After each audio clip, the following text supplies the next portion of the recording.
Trump, j'aimerais qu'on parle de l'Iran aujourd'hui. On n'a pas vraiment abordé ce sujet. Tu veux qu'on en discute? Trump laisse entendre qu'il y aurait une sorte d'accord en préparation.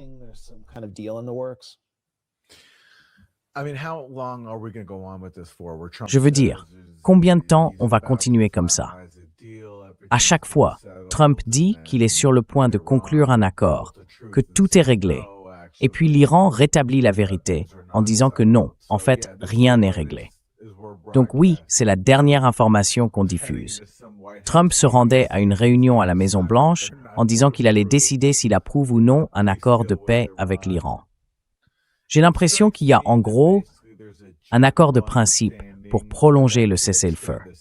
Ça impliquerait une réouverture partielle du détroit d'Ormuz. Et peut-être que certains des avoirs volés de l'Iran seraient restitués.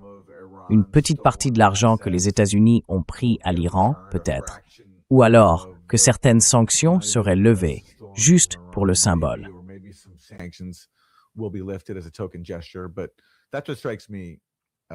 Mais ça me paraît clair que s'il y a un accord à trouver, ce sera encore un accord temporaire, juste pour prolonger le cessez-le-feu.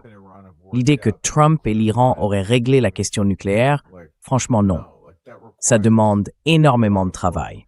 Il faut des gens qui savent de quoi ils parlent, pas Steve Witkoff, Jared Kushner et le type qu'ils ont récemment débauché de la Foundation for Defense of Democracies, un groupe de façade israélien.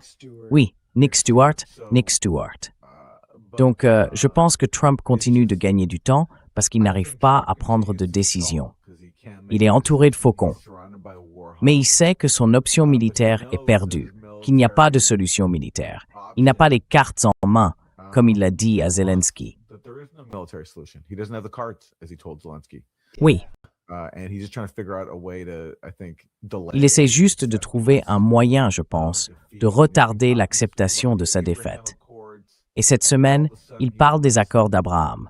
Tout à coup, il veut que les États du Golfe, qui n'y ont pas encore adhéré, montent à bord.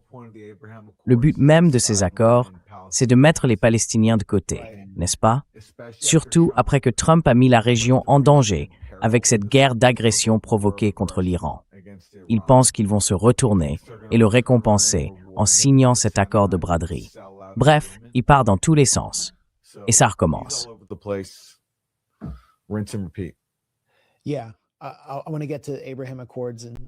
Oui, je veux parler des accords d'Abraham dans un instant. Mais d'abord, pour revenir au message de Trump aujourd'hui sur Truth Social, apparemment, selon certaines sources iraniennes, et Al Jazeera en a aussi parlé, cette publication sur Truth Social ferait en fait partie des accords en cours qu'il serait en train de négocier avec l'Iran. Il devait, soi-disant, l'annoncer publiquement avant d'aller plus loin pour que ce soit officiellement enregistré, comme si quelqu'un pouvait faire confiance à Trump. Et il déclare que l'Iran doit accepter de ne jamais posséder d'armes ou de bombes nucléaires et que le détroit d'Ormuz doit être immédiatement rouvert. En gros, il promet que ce sera fait très bientôt.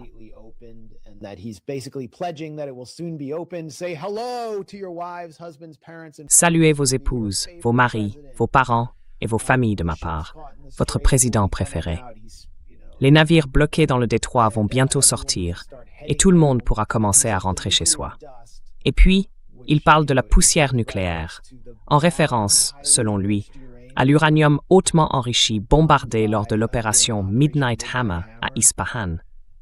Il dit que cette matière sera déterrée par les États-Unis, en coordination avec ce qu'il appelle la République islamique d'Iran, ce qui laisse vraiment penser qu'il agissait sous une certaine pression de négociation, ainsi qu'avec l'AIEA, avant d'être détruite. Autrement dit, elle ne sera pas forcément transférée aux États-Unis, contrairement à ce qui avait été proposé au départ. Je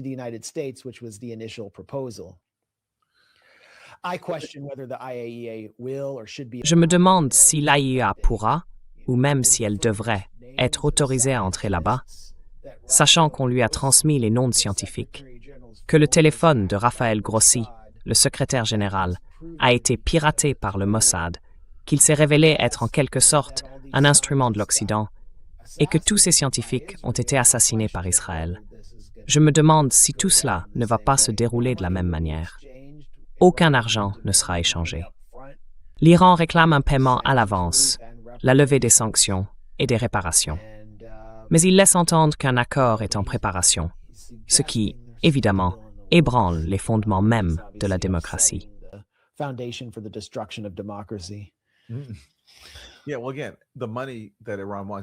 Oui. Eh bien, encore une fois, l'argent que l'Iran réclame, c'est simplement son propre argent, que les États-Unis ont volé ou gardé sous prétexte de dette. En fait, une grande partie vient de l'époque où le Shah était au pouvoir et achetait toutes les armes américaines qu'il voulait. Puis, quand le Shah a été renversé, les États-Unis ont tout simplement gardé l'argent au lieu de le rendre à l'Iran. Donc c'est de l'argent volé que l'Iran veut récupérer, avec d'autres avoirs gelés un peu partout dans le monde, comme les États-Unis peuvent le faire, puisqu'ils contrôlent le système financier. Et enfin, la vraie question pour moi, c'est Trump.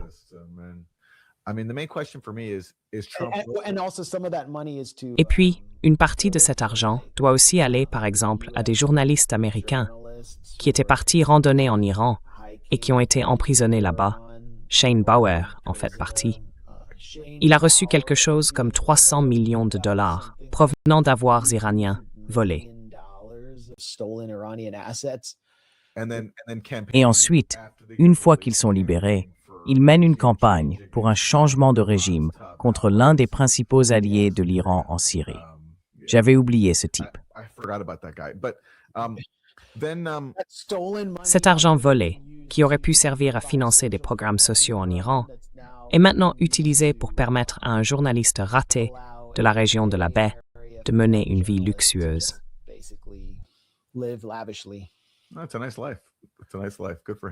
C'est une belle vie. Oui, une belle vie. Tant mieux pour lui. Mais ma question, c'est pour Trump. Est-ce qu'il sera prêt à tenir tête à Netanyahou et à lui dire d'arrêter sa guerre d'agression au Liban? Parce que c'est exactement ce que l'Iran exige. L'Iran insiste pour lier tout cessez-le-feu à la situation au Liban. Et Trump, est-ce qu'il ira vraiment jusqu'au bout? Est-ce qu'il osera dire à Netanyahou d'arrêter? Moi, je pense que s'il le voulait, il le pourrait. La vraie question, c'est est-ce qu'il en a le courage? Est-ce qu'il est prêt à fâcher Mary Madison, Lindsey Graham et tous ces faucons de guerre, ces partisans d'Israël qui l'entourent? Pour moi, tout se joue là-dessus. Souvenez-vous, il y a quelques semaines ou peut-être un mois, il avait dit qu'Israël n'avait plus le droit de bombarder le Liban. Alors, qu'est-ce qui s'est passé depuis?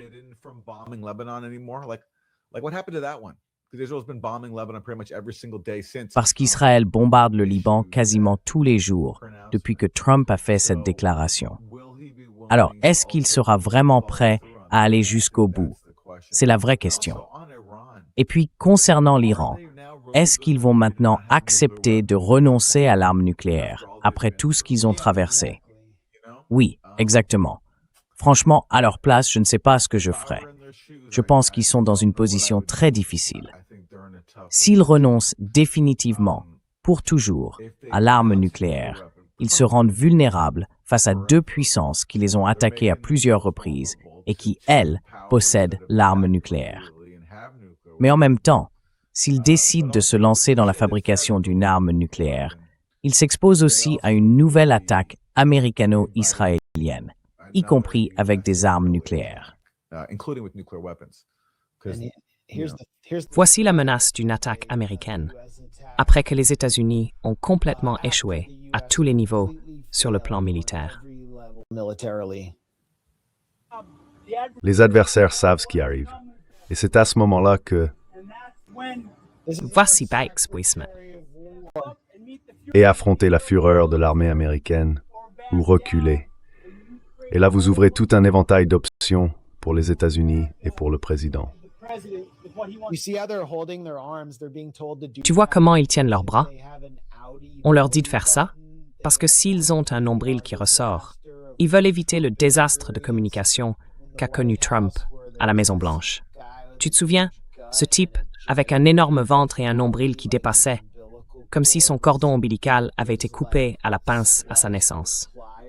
Alors, on leur dit de se tenir comme ça et aussi de cacher leur ventre. Certains ne sont pas vraiment en forme, mais ils s'entraînent tôt le matin avec Pete Hegseth. Et là, tu vois, c'est censé être les forces de première ligne qui vont prendre l'île de Karg.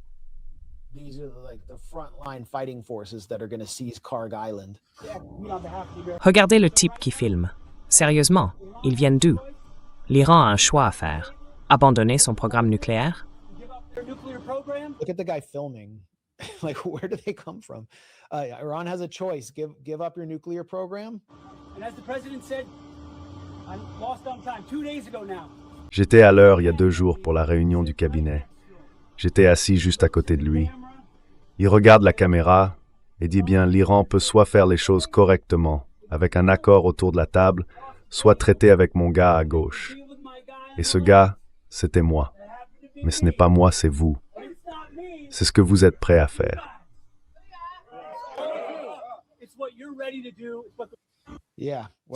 Ouais, ça me paraît pas très impressionnant. J'adore son t-shirt « This is War » et ses tatouages de croisés. Je suis sûr que les gardiens de la Révolution doivent trembler de peur en ce moment. Peut-être que Pete Hegseth essaie aussi de se protéger en vue d'un futur procès pour crime de guerre en disant « c'est pas moi, c'est vous ». En gros, il essaie de faire porter la responsabilité des crimes de guerre à ces pauvres soldats sous son commandement. Mais bon.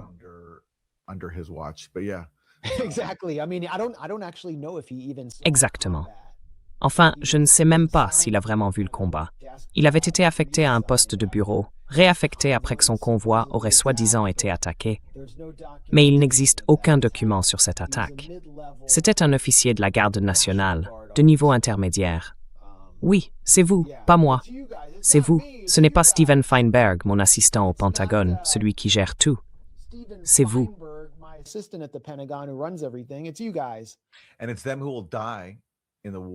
Et ce sont eux qui vont mourir dans la guerre que lui et Trump vont lancer.